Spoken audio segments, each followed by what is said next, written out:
Hello and welcome friends to my YouTube channel ML classes official. आज हम बात करने जा रहे हैं एक चैप्टर की पृथक्करण।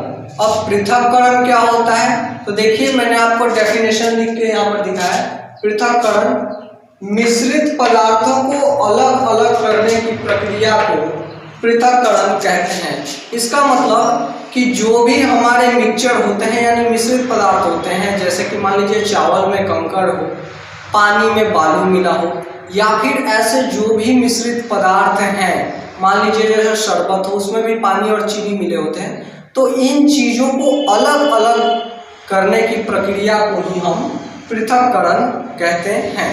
चलिए अब हम बात करते हैं पृथक्करण की एक पार्ट की, जिसका नाम है थ्रेसिंग। हमारे यहाँ इसे दौनी कहते हैं हिंदी में। थ्रेसिंग का मतलब होता है दौनी।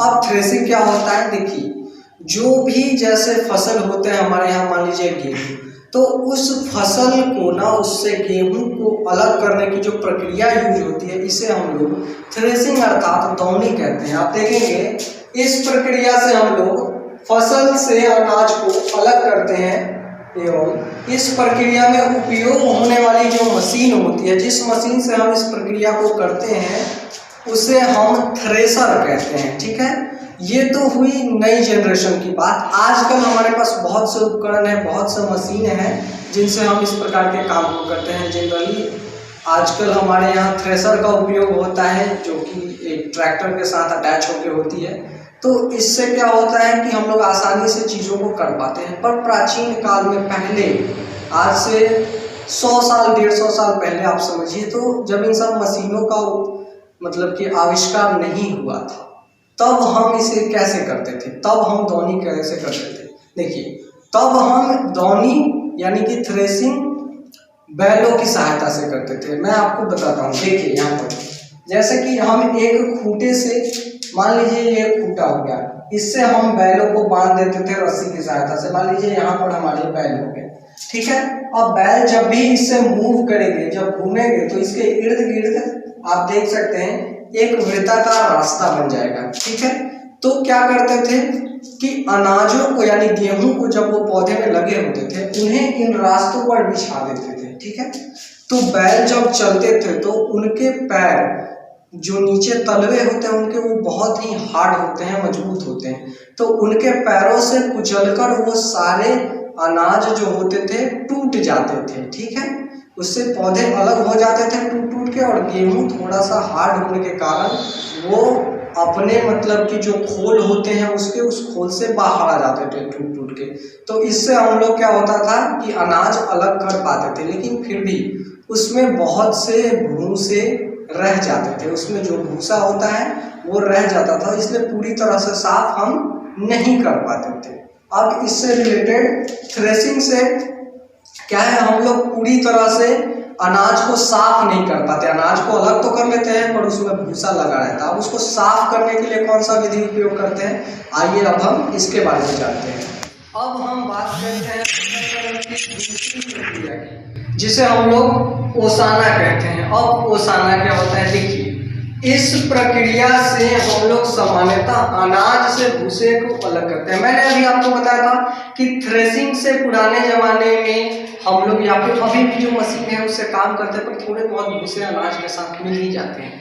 तो अब उनको अलग करने के लिए हम लोग ओसाना विधि की उपयोग करते हैं। ठीक है, इससे हम लोग क्या करते हैं, भूसे से अनाज को अलग करते हैं। अब वो कैसे, देखिए पहली बात तो कुछ नियम है इसके, कि इस प्रक्रिया के उपयोग के लिए मिश्रित जो पदार्थ है उसमें एक पदार्थ भारी और दूसरा हल्का होना चाहिए। अब ऐसा क्यों, क्योंकि देखिए ओसाना जो विधि होती है इसमें सामान्यतः हम क्या करते हैं, हम एक तरफ से पंखा चला देते हैं, या फिर जब हवा चलती है तो हम लोग इसका उपयोग करते हैं कि एक तरफ से जब हवा आ रही होती है तो हम लोग किसी बर्तन में क्या करते हैं, मिश्रित पदार्थ यानी कि आप सीधा समझ लीजिए कि गेहूं में जो भूसा मिला हुआ है उसको ले लेते हैं एक बर्तन में, और जब हम उसे ऊंचाई से ऐसे गिराते हैं तो जो उसमें भारी पदार्थ होता है यानी कि अनाज यानी कि गेहूं, वो नीचे गिर जाता है।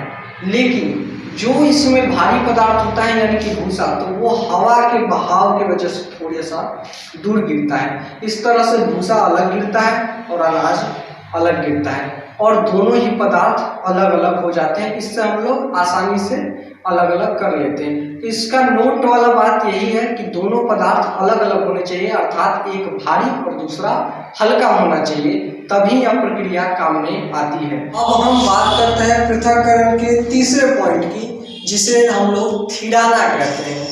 अब थिराना क्या होता है, देखिए पहले इसका डेफिनेशन देखिए। इस प्रक्रिया में तरल एवं ठोस के मिश्रण को अलग अलग करने का प्रयास करते हैं। अब आप कहेंगे प्रयास क्यों करते हैं, अलग अलग क्यों कर नहीं कर पाते? क्योंकि देखिए इस प्रक्रिया से हम लोग ठोस और तरल के जो मिश्रण है हम उन्हें अलग अलग नहीं कर पाते हैं, सिर्फ प्रयास कर सकते हैं। अब वो कैसे करेंगे, क्या होगा, मैं बताता हूँ आपको। देखिए पहला तो इसको प्रयोग करने का एक विधि जान लीजिए कि इस प्रक्रिया के उपयोग के लिए ठोस कण जो होना चाहिए तरल पदार्थ के कणों से भारी होना चाहिए। अब देखिए प्रक्रिया क्या है, मैं पूरी तरह से आपको समझाता हूँ।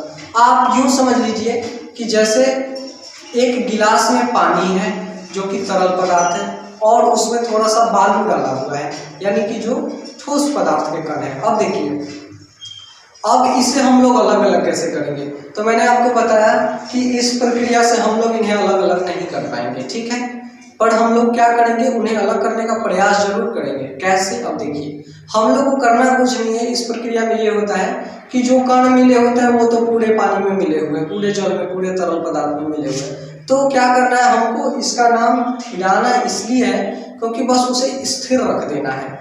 हम लोग जैसे एक गिलास पानी में अगर बालू मिला हुआ है तो बस उसे एक जगह स्थिर रख देंगे। इससे क्या होगा कि जो बालू कण है, मैंने बताया ना कि जो ठोस के कण है वो तरल कण से भारी होने चाहिए, तो वो भारी होने के कारण उसकी तली में आके बैठ जाएंगे। जो बालू के कण होंगे वो पानी में आके नीचे बैठ जाएंगे। तो इससे क्या होगा, वो सारे कण एक जगह जमा हो जाएंगे ठोस के कण, लेकिन वो अलग पानी से नहीं होंगे।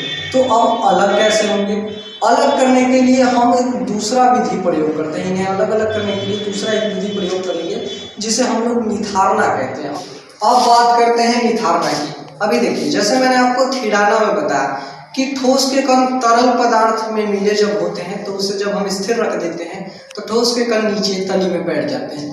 अब उनको हम अलग कैसे करते हैं, तो देखिए इस प्रक्रिया से हम लोग तरल एवं ठोस के मिश्रण को अलग अलग कर लेते हैं। वो कैसे, देखिए थिराना के बाद तरल पदार्थ को दूसरे बर्तन में अलग करने की प्रक्रिया ही थिराना कहलाती है।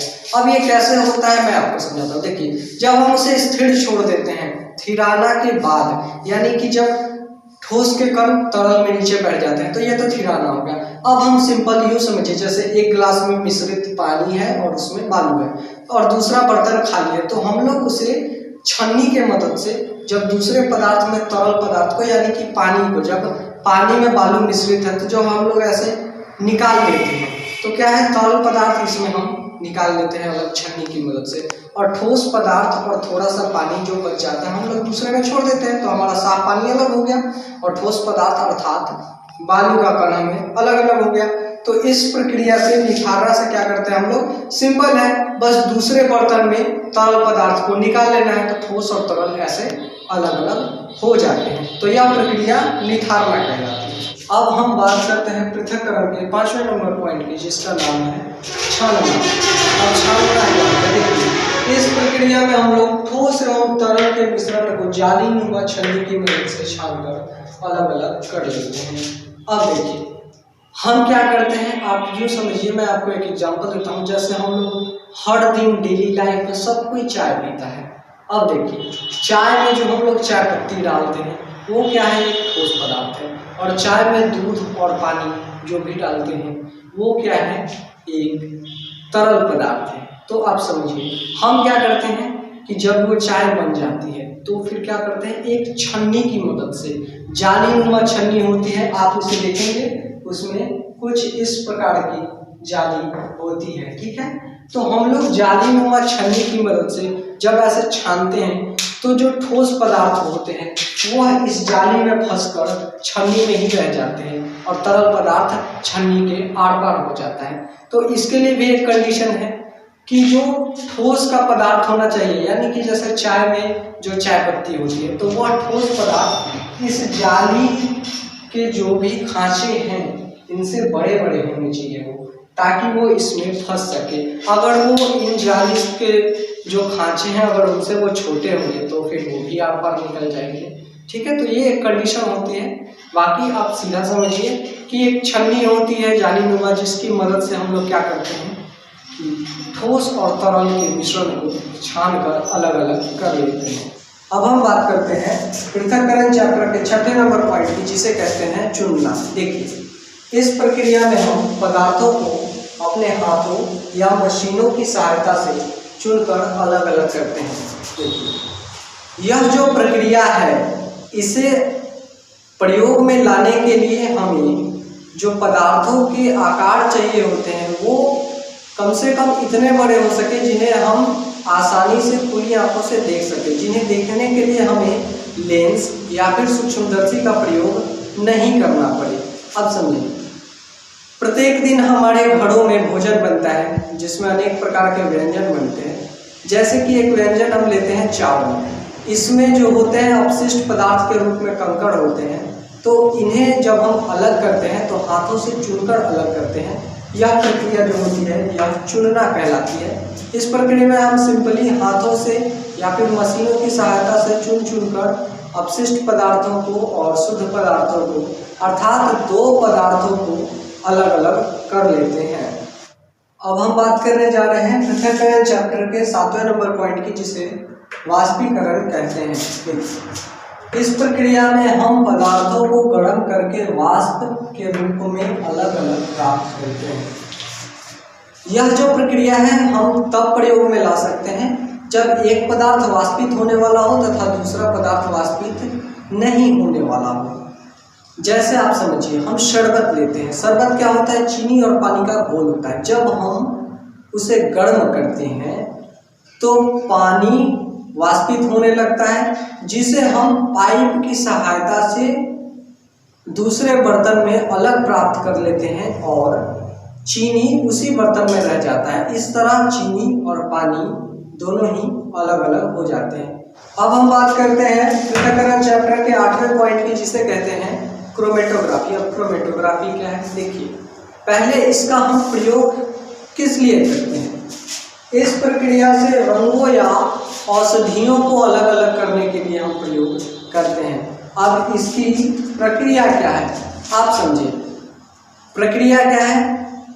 हम एक गिलास लेंगे, उसमें थोड़ा सा पानी लेंगे, पुनः उसमें एक सफ़ेद कपड़ा इस प्रकार लटकाएंगे ताकि उसका एक सिरा पानी में हो तथा बाकी शेष जो हो, जितना कपड़ा शेष बचता है वह पानी के बाहर होना चाहिए।